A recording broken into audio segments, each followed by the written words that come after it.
Hi guys, for today's video ay tuturo ko naman po sa inyo kung paano mag-unrestrict ng mga kachat natin sa Messenger.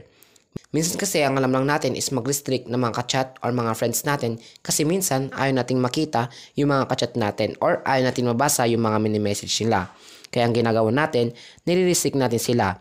Pero pag nagbago yung isip natin at gusto natin silang ibalik sa ating chat box, hindi na natin alam kung paano mag-unrestrict. Ngayon guys, ituturo ko sa inyo kung paano mag-unrestrict or ibalik sa dati or ibalik sa chatbox yung mga kachat natin sa Messenger. So make sure lang guys na panoorin nyo itong video hanggang matapos para malaman nyo kung paano gawin at paano mag-unrestrict ng mga kachat natin sa Messenger app. So let's start.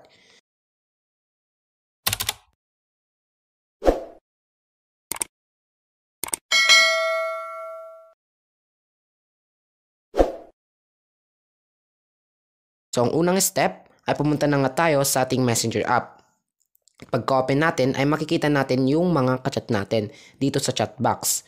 So kunyari guys, magre-restrict tayo ng isang tao dito or isang kachat natin.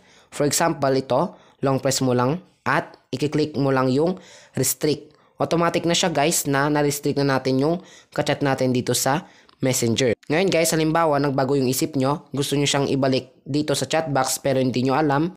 So ang gagawin nyo lang para man-restrict yung mga kachat natin, click mo lang itong underline dito sa taas. And then, click lang po natin itong settings. So, click lang natin itong settings. So, kapag nandito na tayo, scroll down lang natin at hanapin natin dito yung privacy and safety. So, ito yon. Click lang natin. Once na maklik natin yung privacy and safety, scroll down lang natin at hanapin dito yung restricted account. So, ito siya.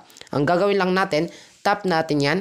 Once na matap mo yan, automatic makikita na dito yung mga restrict mo na kachat mo or kaibigan mo. Ngayon, para man-restrict yan at mabalik sa chat box, tap mo lang yung nirestrict mong kaibigan. Once na matap mo, may makikita ka dito sa baba na unrestrict. So ito na yon.